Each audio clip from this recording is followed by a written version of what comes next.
Welcome to the Prayagraj institute. आज हम बात करेंगे एसएससी कंप्यूटर क्लास की सीरीज में मेमोरी से संबंधित अति महत्वपूर्ण प्रीवियस ईयर क्वेश्चंस के बारे में। तो चलिए स्टार्ट करते हैं अपने पहले प्रश्न के साथ। हमारे सामने जो पहला प्रश्न है कि 1 मेगाबाइट में 1024 खाली स्थान होते हैं। तो 1024 होता है किलोबाइट, ठीक है, और इसको जो है शॉर्ट फॉर्म में केबी से लिखते हैं, ठीक। तो 1 मेगाबाइट में 1024 किलोबाइट होते हैं। तो ऑप्शन नंबर बी यहाँ पे सही उत्तर है। अगला प्रश्न, पर्सनल कंप्यूटर में निम्नलिखित में से कौन सी प्राथमिक स्टोरेज डिवाइस होती है, ठीक है। तो यहां पे आपको बताना है कि प्राथमिक स्टोरेज डिवाइस इसमें से कौन सी है, ठीक। तो ये है रैंडम एक्सेस मेमोरी। तो जो रैम होता है, रैम हो गया चाहे रोम हो गया, ये जो है ये प्राइमरी स्टोरेज डिवाइस के अंतर्गत आता है, ठीक है। तो ये इसके अलावा जो हार्ड डिस्क है, कॉम्पैक्ट डिस्क, पेन ड्राइव, इससे जो ये सब जो है वो सेकेंडरी स्टोरेज डिवाइस के अंतर्गत आता है, ठीक है। तो प्राथमिक स्टोरेज डिवाइस के अंतर्गत रैम है, रोम है। तो यहां पे सही उत्तर क्या हो गया? Option number D. अगला प्रश्न, हार्ड डिस्क किस प्रकार का संग्रह उपकरण या स्टोरेज डिवाइस है, ठीक है। तो देखिए, हार्ड डिस्क जो होती है वह माध्यमिक टाइप का, ठीक है, कैसा? माध्यमिक टाइप का जो है स्टोरेज डिवाइस है, या ये कह सकते हैं द्वितीयक या सेकेंडरी स्टोरेज डिवाइस है, ठीक। तो हार्ड डिस्क अगर आपसे पूछा जाए तो किस तरह का स्टोरेज डिवाइस है या संग्रह उपकरण है, तो ये है यहाँ के ऑप्शंस के हिसाब से माध्यमिक, ठीक है। अगर माध्यमिक ना होता, सेकेंडरी होता, तो आप सेकेंडरी भी उसको लगा सकते थे, ठीक। अब ये जो चार्ट है यहां से क्लियर हो जाएगा कि कौन सा जो है वो प्राइमरी स्टोरेज है, कौन जो है सेकेंडरी स्टोरेज मेमोरी के अंतर्गत आता है, ठीक है। तो कंप्यूटर मेमोरी का यह क्लासिफिकेशन, यह जो चार्ट है यहां से एकदम क्लियर हो जाएगा कि कंप्यूटर के मेमोरी में क्या इंटरनल है, क्या एक्सटर्नल है, कौन सी मेन मेमोरी है, कौन सी ऑक्सिलरी मेमोरी है, ठीक है। तो कंप्यूटर मेमोरी को मुख्यतः प्राइमरी और सेकेंडरी में डिवाइड करते हैं, ठीक है। किसमें? प्राइमरी मेमोरी और सेकेंडरी मेमोरी में। जो प्राइमरी मेमोरी होती है इसी को इंटरनल मेमोरी या मेन मेमोरी बोला जाता है, ठीक है। तो अगर कहीं पे आ जाए कि इंटरनल मेमोरी या मेन मेमोरी क्या है, तो उसको आप जो है प्राइमरी मेमोरी ही समझिएगा, ठीक है। अब बात आती है सेकेंडरी मेमोरी, ठीक है। तो सेकेंडरी मेमोरी को एक्सटर्नल मेमोरी या ऑक्सिलरी मेमोरी भी बोलते हैं, ठीक है। तो यहाँ पे प्राइमरी, इंटरनल, मेन मेमोरी सब एक ही नाम है।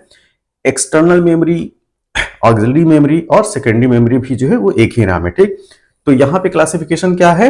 कंप्यूटर मेमोरी के दो क्लास हैं, एक है प्राइमरी, या आप इसको इंटरनल मेमोरी बोलिए चाहे मेन मेमोरी बोलिए। दूसरा क्या है? सेकेंडरी मेमोरी, इसको आप एक्सटर्नल मेमोरी बोलिए चाहे ऑक्सिलरी मेमोरी बोलिए, ठीक।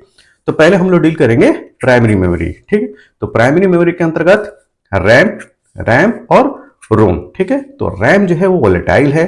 मतलब वोलेटाइल मतलब कि अगर कंप्यूटर अगर स्विच ऑफ हो जाता है तो इसके साथ ही इसकी मेमोरी जो है वो चली जाती है, ठीक है। तो कंप्यूटर के स्विच ऑफ ऑन होने के साथ जो है ये मेमोरी बनी रहती है।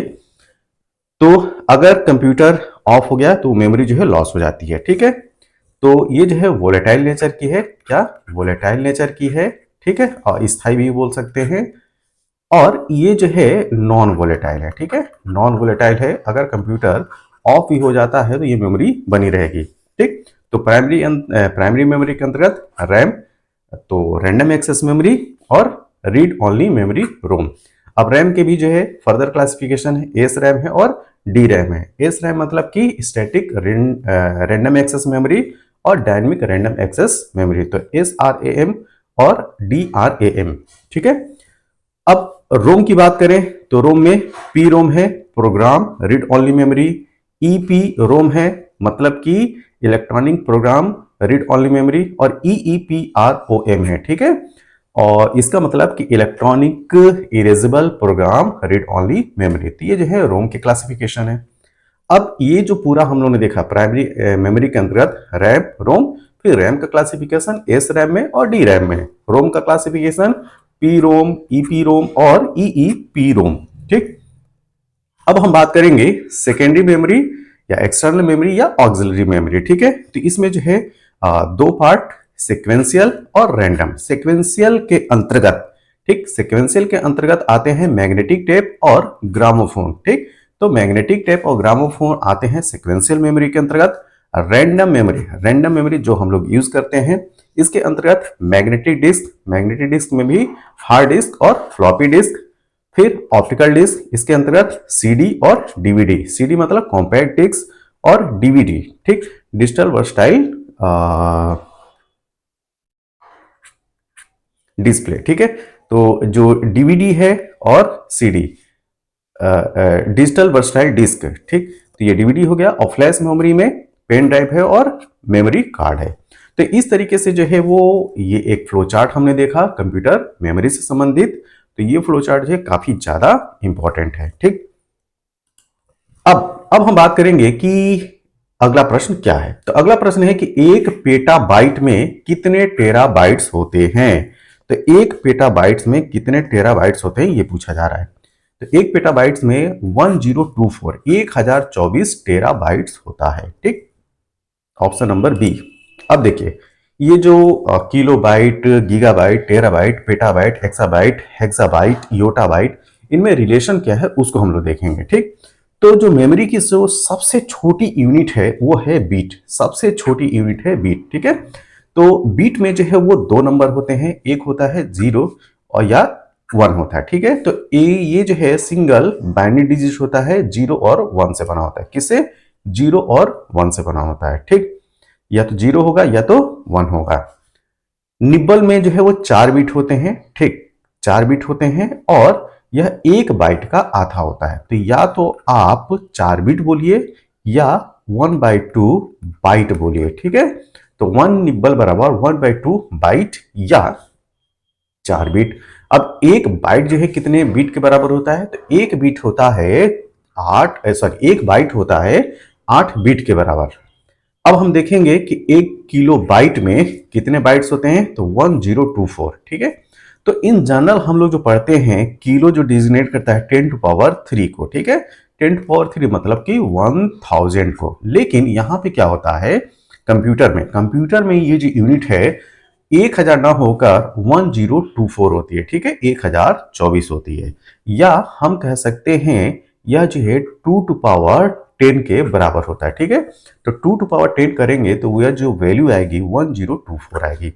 तो 1 किलोबाइट 1024 बाइट्स के बराबर, 1 मेगाबाइट 1024 किलोबाइट के बराबर, 1 गीगाबाइट 1024 मेगाबाइट्स के बराबर, 1 टेराबाइट 1024 गीगाबाइट के बराबर, 1 पेटाबाइट 1024 टेराबाइट के बराबर, 1 एक्साबाइट 1024 पेटाबाइट के बराबर होगा, 1 जेटाबाइट 1024 एक्साबाइट के बराबर होगा, ठीक है।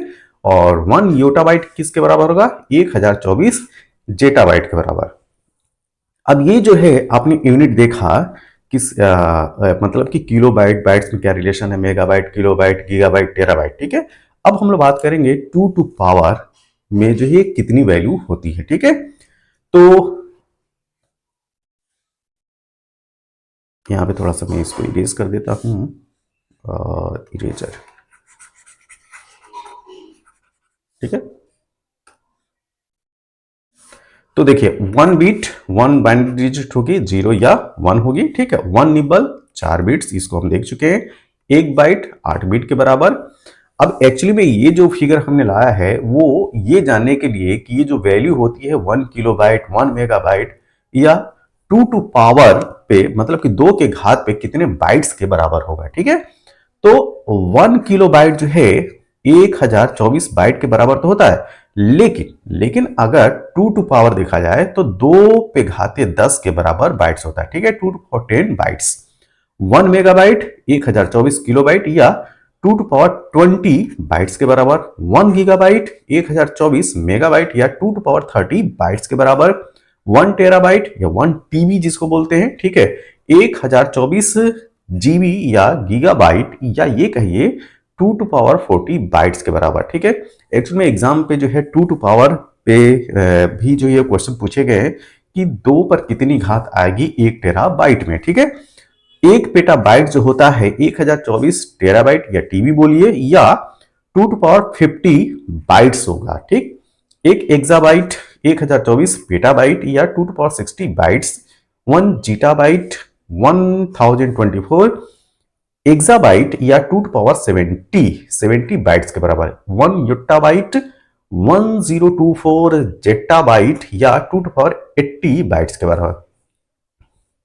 1 ब्रॉन्टोबाइट 1024 योट्टाबाइट या 2 to the power 90 बाइट्स। 1 जियोबाइट, तो 1 जियोबाइट जो होता है वो 1024 ब्रॉन्टोबाइट के बराबर होता है या 2 to the power 100 बाइट्स के बराबर। ठीक है, तो जैसे मैंने बोला कि आपसे प्रश्न जो है मेगाबाइट, किलोबाइट, टेराबाइट में रिलेशन करके पूछा जा सकता है। ठीक है, और दूसरा जो तरीका हो सकता है कि 2 to the power कितने के बराबर, कितने बाइट्स के बराबर ये वैल्यू होती है।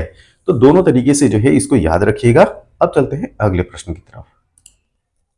1 पेटाबाइट 1024। ठीक, देखिए उसी से संबंधित जो है ये प्रश्न आ गया कि 1 पेटाबाइट जो होता है 1024 किसके बराबर होता है। ये 1024 टेराबाइट या टीबी के बराबर होता है। ठीक है, तो 1 पेटाबाइट बराबर 1024 टेराबाइट। तो ये जो अगर पीछे वाला अगर आपको याद है तो आप जो है तुरंत बता ले जाओगे। देखो ये जो है ना, ये 1 पेटाबाइट बराबर 1024 टेराबाइट लिखा हुआ है। ठीक, निम्नलिखित में से 1 किलोबाइट के तुल्य है। ठीक है, 1 किलोबाइट किसके तुल्य है, तो 1 किलोबाइट 1024 बाइट्स के बराबर है। ठीक, तो यहां पे सही उत्तर क्या होगा, ऑप्शन नंबर डी। 4 बिट्स का एक समूह बनाता है। ठीक है, यहां पे बाइट नहीं है, ये बीट है। तो 4 बिट्स बराबर होता है एक निब्बल, ये भी हम लोग देख चुके हैं, या एक निब्बल बराबर 1/2 बाइट्स। अगला प्रश्न, 1 TB के बराबर कितने जीबी होता है। तो 1 TB और जीबी के बारे में रिलेशन पूछा गया है। तो देखिए वो अगर चार्ट अगर किसी ने रट लिया है, ठीक, तो ये सब प्रश्न आप जो है धड़ाधड़ जो है बनाते चले जाओगे। तो 1 TB जो है कितने जीबी के बराबर होगा, तो यहाँ पे होगा 1024। तो 1 TB में 1024 गीगाबाइट होता है। कंप्यूटर शब्दावली में निबल को खाली स्थान है भी कहा जाता है। ठीक है, तो इसको क्या कह सकते हैं, तो निब्बल जो है अभी मैंने बताया ये आधा बाइट के बराबर होता है, 1/2 बाइट। ठीक है, तो 1/2 बाइट्स या 4 बिट भी बोल सकते हैं। क्या, 4 बिट। अच्छा, बिट जो है वो दो चीजों से मिलकर बना है। ठीक है, एक है बाइनरी और दूसरा है डिजिट का आईटी। ठीक है, डिजिट का आईटी, तो इससे मिला है, इससे मिलकर बना है बिट। यहां पे खाली स्थान है। कंप्यूटर में डेटा की सबसे छोटी इकाई है। ठीक, तो कंप्यूटर में डेटा की सबसे छोटी इकाई है बिट। क्या है, bit, option number D, bit. रजिस्टरों में संचित डाटा पर निष्पादित ऑपरेशन को क्या कहते हैं। तो रजिस्टरों में जो संचित, जो स्टोरेज डाटा पर निष्पादित जो ऑपरेशन होता है उसको बोलते हैं माइक्रो ऑपरेशन। ठीक है, बहुत ही इंस्टेंट ये ऑपरेशन होता है, इसको क्या बोलते हैं, माइक्रो ऑपरेशन। तो जो एक जो मेमोरी के फंक्शन करने का जो क्रम है वह जो है हम इस पिरामिड से या इस ट्रायंगल से समझ सकते हैं। ठीक, इसमें जो बेस में है, बेस में जो मेमोरी आप देख रहे हैं, इन मेमोरी की जो है स्टोरेज कैपेसिटी सबसे ज्यादा। ज्यो जो हम ऊपर जाएंगे, ठीक है, ज्यो जो हम ऊपर जाएंगे मेमोरी कैपेसिटी घटती जाएगी। ठीक है, और ज्यो ज्यो हम ऊपर जाएंगे उनकी जो प्रोसेसिंग स्पीड है, ठीक है, वो बढ़ती चली जाएगी। ठीक है, तो या इंस्टेंट जो यूज होने वाली जो स्पीड होगी वो आपको जो है वो ऊपर मिलेगी। ठीक, तो सबसे जो फास्ट मेमोरी की अगर बात किया जाए, ठीक है, फास्ट इधर लिख दूं और इधर में स्लो लिख दूं। ठीक है, तो ये क्रम होगा। ठीक है, फास्ट टू स्लो, ऊपर जाएंगे तो मेमोरी जो है फास्ट होती चली जाएगी। लेकिन स्टोरेज की बात किया जाए, ठीक है, अगर मैं स्टोरेज करेंगे तो लिस्ट और हाईएस्ट कर लीजिए। ठीक है, लिस्ट और हाईएस्ट, तो ये क्रम होगा। ठीक है, तो ऊपर जो है ये लिस्ट स्टोरेज होगी, में लिस्ट स्टोरेज मेमोरी। ठीक है, लिस्ट स्टोरेज मेमोरी। ठीक, हाईएस्ट स्टोरेज मेमोरी, राइट। और ये जो है वो स्पीड के फास्ट प्रोसेसिंग या फास्ट प्रोसेसिंग मेमोरी बोल लीजिए। ठीक है। और ये जो होगा स्लो प्रोसेसिंग मेमोरी, ठीक है। इस तरीके से हम लोग याद रख सकते हैं। तो देखिए सीपीयू में जो प्रोसेसर रजिस्टर होते हैं सबसे फास्ट मेमोरी होती है, लेकिन इसकी स्टोरेज कैपेसिटी बहुत ही कम होती है, या कहा जाए कि सबसे कम होती है। उसके बाद नंबर आता है सीपीयू कैश मेमोरी का। इसमें भी जो है 3 लेवल हैं, level 1 cash, level 2 cash, level 3 cash. अब इसमें जो कैश मेमोरी है या जो है प्रोसेसर रजिस्टर से थोड़ी सी स्लो होती है, लेकिन इसकी कैपेसिटी जो है या स्टोरेज क्षमता जो है इससे ज्यादा होती है। किससे? प्रोसेसर रजिस्टर से। फिजिकल मेमोरी में रैम है, ठीक है। तो रैम में आप जो है एस डी रैम लीजिए, DDR S D R RAM ले लीजिए, ठीक है। ये सब जो है फिजिकल मेमोरी के अंतर्गत आती है। इसकी स्टोरेज कैपेसिटी जो है सीपीयू कैश मेमोरी से ज्यादा होती है, लेकिन इसकी प्रोसेसिंग स्पीड जो है वो कैश मेमोरी से कम होगी, ठीक। इसके बाद सॉलिड स्टेट मेमोरी में non volatile flash based memory, ठीक, एसएसडी, फ्लैश ड्राइव, ये सब आती हैं। इसकी स्टोरेज क्षमता जो है वह रैम से ज्यादा होती है, लेकिन इसकी प्रोसेसिंग स्पीड जो होगी वो कम होगी। वर्चुअल मेमोरी जो फाइल बेस्ड मेमोरी है, ठीक, मैकेनिकल हार्ड ड्राइव, ये जो है वो स्लो मेमोरी होती है, लेकिन स्टोरेज कैपेसिटी सबसे ज्यादा होती है। तो जो क्वेश्चन पूछा गया था कि रजिस्टर में संचित डाटा पर निष्पादित ऑपरेशन को क्या कहते हैं, ठीक है। तो ये जो प्रोसेसर रजिस्टर पे द्वारा जो ऑपरेशन परफॉर्म होता है उसको बोलते हैं माइक्रो ऑपरेशन। क्या बोलते हैं? माइक्रो ऑपरेशन, ठीक है, ये ध्यान रखिएगा। नेक्स्ट, निम्नलिखित में से कौन सा या कौन से कंप्यूटर में इस्तेमाल होने वाला संग्रहण उपकरण है, ठीक है। स्टोरेज डिवाइस की बात की जा रही है। तो दिए गए ऑप्शन में आपको बता है इसमें से कौन जो है वो स्टोरेज डिवाइस के अंतर्गत आता है, ठीक। तो फ्लॉपी डिस्क भी स्टोरेज डिवाइस है, हार्ड डिस्क भी स्टोरेज डिवाइस है, छिद्रित टेप, परफोरेटेड टेप भी जो है ये भी स्टोरेज डिवाइस के अंतर्गत आता है। तो यहां पे सही उत्तर क्या होगा? सभी विकल्प सही है, ऑप्शन डी। द्वितीयक संग्रहण उपकरण, ठीक है, सेकेंडरी डेटा स्टोरेज डिवाइस केवल डाटा संग्रहित कर सकते हैं, परंतु वह, यहां पे खाली स्थान है, नहीं कर सकते, ठीक है। तो जो सेकेंडरी स्टोरेज डिवाइस हैं, ठीक है, जिसमें आपने हार्ड डिस्क देखा, फ्लॉपी डिस्क देखा, ठीक है, पेन ड्राइव देखा, ये क्या नहीं कर सकते? तो देखिए ये न तो अंकगणितीय परिचालन कर सकते हैं, ठीक, न कि तार्किक परिचालन कर सकते हैं, न कि फैच परिचालन कर सकते हैं। ये तीनों काम नहीं कर सकते हैं, ठीक। तो इस हिसाब से जो हमारा सही उत्तर होगा क्या होगा? सभी विकल्प सही हैं। तो जो द्वितीयक संग्रहण उपकरण केवल डेटा संग्रहित कर सकते हैं, लेकिन वह ना तो अंकगणितीय परिचालन कर सकते हैं, ना तो तार्किक परिचालन कर सकते हैं, ना तो फैच परिचालन कर सकते हैं। अगला प्रश्न, निम्नलिखित में से कौन सा सत्य है? आपको जो है ट्रू स्टेटमेंट बताना है, ठीक। तो दिए गए ऑप्शन में आपका सही उत्तर है रोम गैर परिवर्तनीय मेमोरी होती है। जी हां, जो रीड ओनली मेमोरी है यह है नॉन वोलेटाइल, ये जो है नॉन वोलेटाइल मेमोरी है, ठीक। अगर लाइट चली भी जाती है, कंप्यूटर ऑफ भी हो जाता है, तो रोम मतलब कि रोम में स्थित जो स्टोर जो मेमोरी है वह लॉस नहीं होती है। अगर यहीं पर रैम होता तो कंप्यूटर के स्विच ऑफ होने पे रैम की मेमोरी जो है वो लॉस हो जाती है, ठीक। तो यहां पे सही उत्तर क्या है? ये है ऑप्शन नंबर सी, ठीक, ऑप्शन नंबर सी। अगला प्रश्न, निम्नलिखित में से कौन सी उच्च गति अर्धचालक मेमोरी है जो सीपीयू की गति को बढ़ा सकती है, ठीक है। तो दिए गए ऑप्शन में सही उत्तर है कैश मेमोरी। आप उस ट्रायंगल को याद कीजिए, यहां पे देखते हैं। तो देखिए यहां पे क्या है? प्राइमरी मेमोरी, मुख्य मेमोरी।